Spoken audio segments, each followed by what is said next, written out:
It was a bitter winter. The stormy weather was followed by sleet and snow, and then by a hard frost which did not break till well into February. The animals carried on as best they could with the rebuilding of the windmill, well knowing that the outside world was watching them, and that the envious human beings would rejoice and triumph if the mill were not finished on time. Out of spite, the human beings pretended not to believe that it was Snowball who had destroyed the windmill.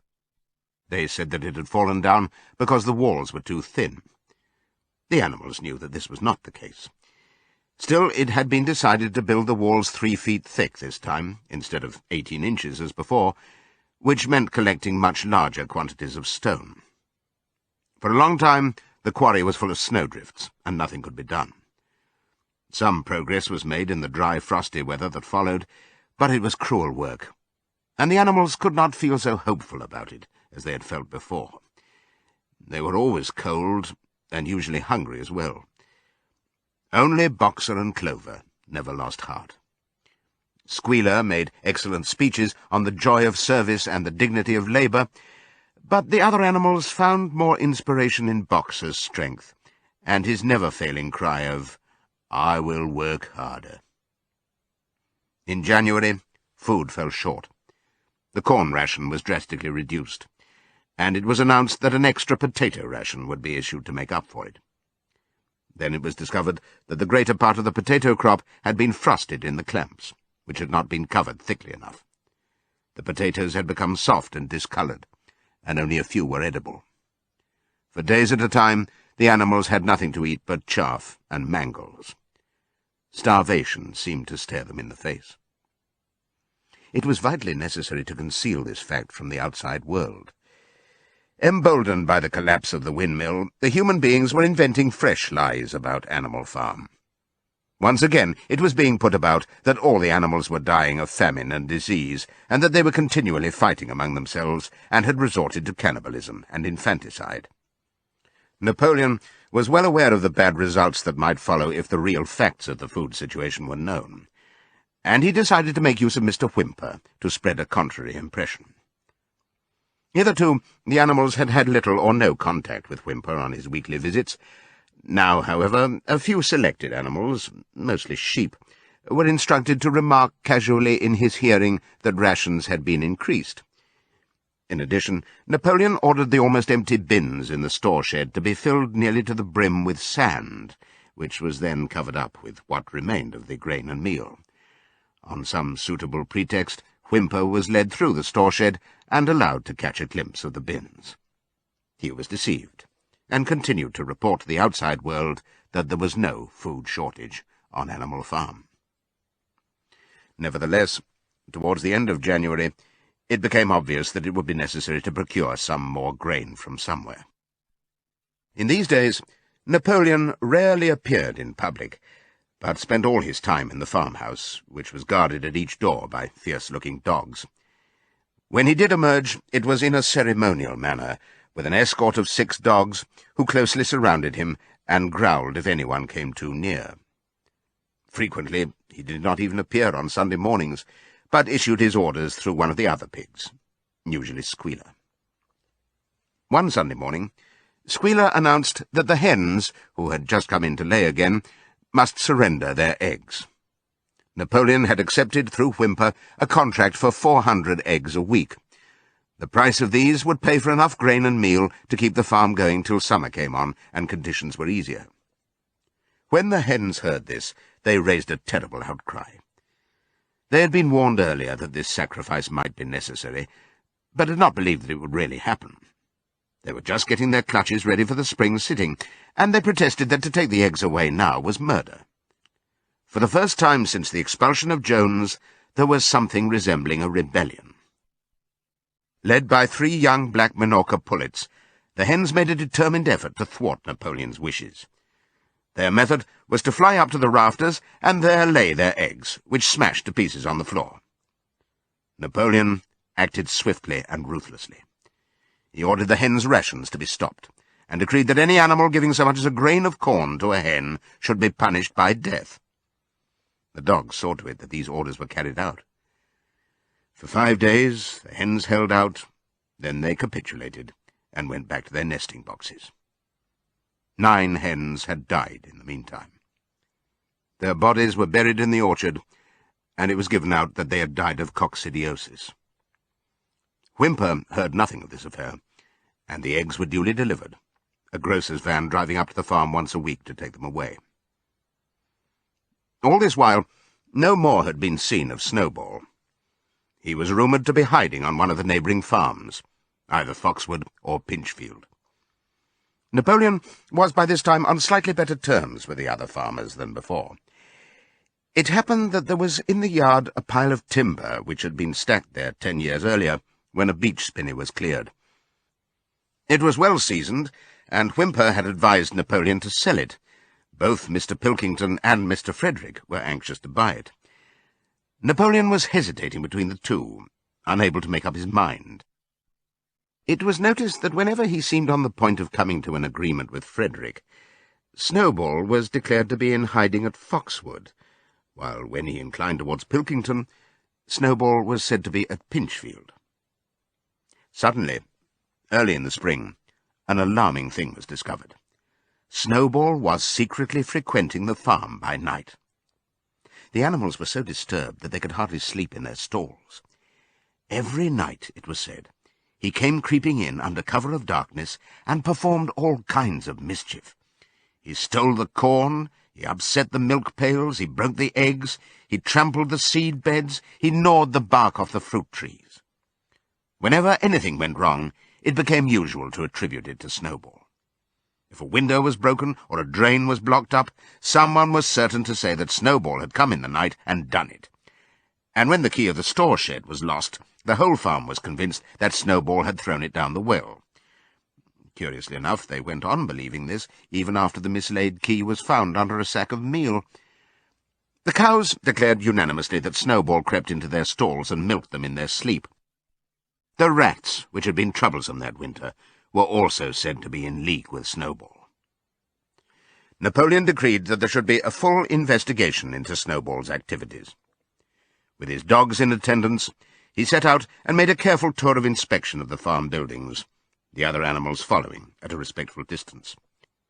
At every few steps, Napoleon stopped and snuffed the ground for traces of Snowball's footsteps, which he said he could detect by the smell. He snuffed in every corner, in the barn, in the cowshed, in the hen-houses, in the vegetable garden, and found traces of Snowball almost everywhere. He would put his snout to the ground, give several deep sniffs, and exclaim in a terrible voice, "Snowball! He has been here. I can smell him distinctly." And at the word Snowball, all the dogs let out blood-curdling growls and showed their side teeth. The animals were thoroughly frightened.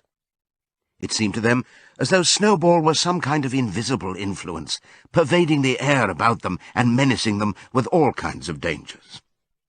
In the evening, Squealer called them together, and with an alarmed expression on his face, told them that he had some serious news to report. "Comrades," cried Squealer, making little nervous skips, "a most terrible thing has been discovered. Snowball has sold himself to Frederick of Pinchfield Farm, who is even now plotting to attack us and take our farm away from us. Snowball is to act as his guide when the attack begins.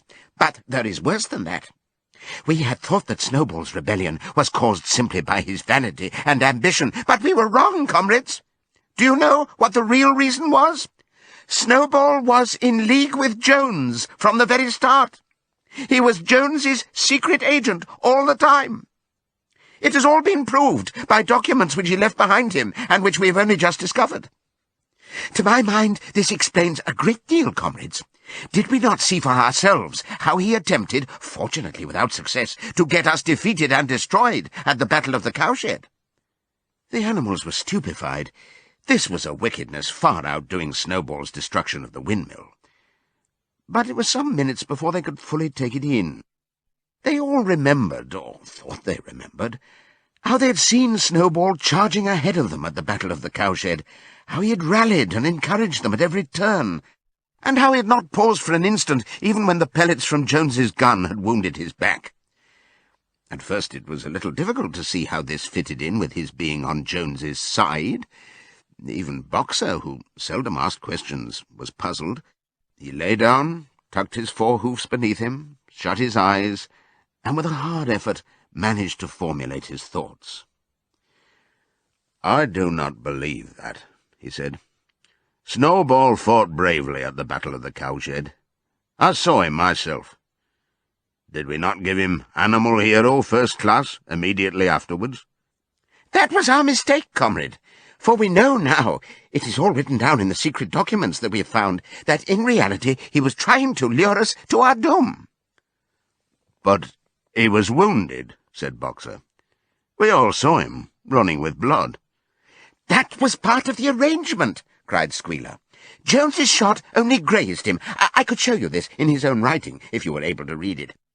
The plot was for Snowball, at the critical moment, to give the signal for flight and leave the field to the enemy, and he very nearly succeeded. I will even say, comrades, he would have succeeded if it had not been for our heroic leader, Comrade Napoleon.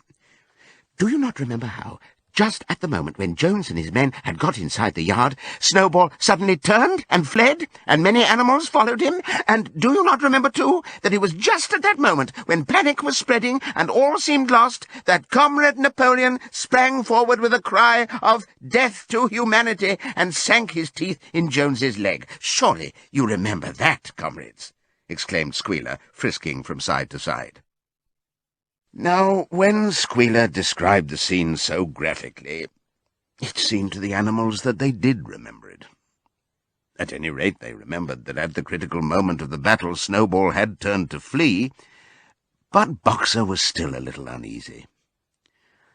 "I do not believe that Snowball was a traitor at the beginning," he said finally. "What he's done since is different. But I believe that at the Battle of the Cowshed he was a good comrade." "Our leader, Comrade Napoleon," announced Squealer, speaking very slowly and firmly, "has stated categorically, comrade, that Snowball was Jones's agent from the very beginning. Yes, and from long before the rebellion was ever thought of." "Ah, that is different," said Boxer. "If Comrade Napoleon says it, it must be right." "That is the true spirit, comrade," cried Squealer. But it was noticed that he cast a very ugly look at Boxer with his little twinkling eyes. He turned to go, then paused and added impressively, "I warn every animal on this farm to keep his eyes very wide open, for we have reason to think that some of Snowball's secret agents are lurking among us at this moment." 4 days later, in the late afternoon, Napoleon ordered all the animals to assemble in the yard. When they were all gathered together, Napoleon emerged from the farmhouse, wearing both his medals, for he had recently awarded himself Animal Hero First Class and Animal Hero Second Class, with his 9 huge dogs frisking around him and uttering growls that sent shivers down all the animals' spines. They all cowered silently in their places, seeming to know in advance that some terrible thing was about to happen. Napoleon stood sternly surveying his audience. Then he uttered a high-pitched whimper. Immediately the dogs bounded forward, seized 4 of the pigs by the ear, and dragged them, squealing with pain and terror, to Napoleon's feet. The pigs' ears were bleeding, the dogs had tasted blood, and for a few moments they appeared to go quite mad. To the amazement of everybody, 3 of them flung themselves upon Boxer. Boxer saw them coming, and put out his great hoof, caught a dog in mid-air, and pinned him to the ground. The dog shrieked for mercy, and the other 2 fled with their tails between their legs. Boxer looked at Napoleon to know whether he should crush the dog to death or let it go. Napoleon appeared to change countenance, and sharply ordered Boxer to let the dog go, whereat Boxer lifted his hoof, and the dog slunk away, bruised and howling. Presently the tumult died down. The 4 pigs waited, trembling, with guilt written on every line of their countenances. Napoleon now called upon them to confess their crimes. They were the same 4 pigs as had protested when Napoleon abolished the Sunday meetings. Without any further prompting, they confessed that they had been secretly in touch with Snowball ever since his expulsion, that they had collaborated with him in destroying the windmill, and that they had entered into an agreement with him to hand over Animal Farm to Mr. Frederick. They added that Snowball had privately admitted to them that he had been Jones's secret agent for years past. When they had finished their confession, the dogs promptly tore their throats out, and in a terrible voice Napoleon demanded whether any other animal had anything to confess. The 3 hens, who had been the ringleaders in the attempted rebellion over the eggs, now came forward and stated that Snowball had appeared to them in a dream, and incited them to disobey Napoleon's orders. They, too, were slaughtered. Then a goose came forward, and confessed to having secreted 6 ears of corn during the last year's harvest, and eaten them in the night. Then a sheep confessed to having urinated in the drinking pool, urged to do this, so she said, by Snowball, and 2 other sheep confessed to having murdered an old ram, an especially devoted follower of Napoleon, by chasing him round and round a bonfire when he was suffering from a cough. They were all slain on the spot. And so the tale of confessions and executions went on, until there was a pile of corpses lying before Napoleon's feet, and the air was heavy with the smell of blood, which had been unknown there since the expulsion of Jones. When it was all over, the remaining animals, except for the pigs and dogs, crept away in a body. They were shaken and miserable. They did not know which was more shocking, the treachery of the animals who had leagued themselves with Snowball, or the cruel retribution they had just witnessed. In the old days there had often been scenes of bloodshed, equally terrible, but it seemed to all of them that it was far worse now that it was happening among themselves. Since Jones had left the farm until today, no animal had killed another animal. Not even a rat had been killed. They had made their way onto the little knoll where the half-finished windmill stood, and with one accord they all lay down as though huddling together for warmth. Clover, Muriel, Benjamin, the cows, the sheep, and a whole flock of geese and hens. Everyone, indeed, except the cat, who had suddenly disappeared just before Napoleon ordered the animals to assemble. For some time nobody spoke. Only Boxer remained on his feet. He fidgeted to and fro, swishing his long black tail against his sides, and occasionally uttering a little whinny of surprise. Finally he said, "I do not understand it. I would not have believed that such things could happen on our farm. It must be due to some fault in ourselves. The solution, as I see it, is to work harder. From now onwards, I shall get up a full hour earlier in the mornings." And he moved off at his lumbering trot and made for the quarry. Having got there, he collected 2 successive loads of stone and dragged them down to the windmill before retiring for the night. The animals huddled about Clover, not speaking. The knoll where they were lying gave them a wide prospect across the countryside. Most of Animal Farm was within their view, the long pasture stretching down to the main road, the hayfield, the spinney, the drinking pool, the ploughed fields where the young wheat was thick and green, and the red roofs of the farm buildings with the smoke curling from the chimneys. It was a clear spring evening. The grass and the bursting hedges were gilded by the level rays of the sun. Never had the farm, and with a kind of surprise they remembered that it was their own farm, every inch of it their own property, appeared to the animals so desirable a place. As Clover looked down the hillside, her eyes filled with tears. If she could have spoken her thoughts, it would have been to say that this was not what they had aimed at when they had set themselves years ago to work for the overthrow of the human race. These scenes of terror and slaughter were not what they had looked forward to on that night when old Major first stirred them to rebellion.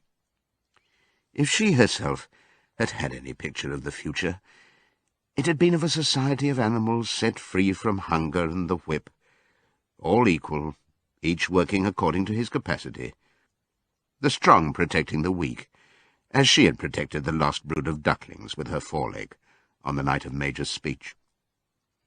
Instead, she did not know why, they had come to a time when no one dared speak his mind, when fierce growling dogs roamed everywhere, and when you had to watch your comrades torn to pieces after confessing to shocking crimes. There was no thought of rebellion or disobedience in her mind. She knew that, even as things were, they were far better off than they had been in the days of Jones, and that before all else it was needful to prevent the return of the human beings. Whatever happened, she would remain faithful, work hard, carry out the orders that were given to her, and accept the leadership of Napoleon. But still, it was not for this that she and all the other animals had hoped and toiled. It was not for this that they had built the windmill and faced the pellets of Jones's gun. Such were her thoughts, though she lacked the words to express them. At last, feeling this to be in some way a substitute for the words she was unable to find, she began to sing Beasts of England.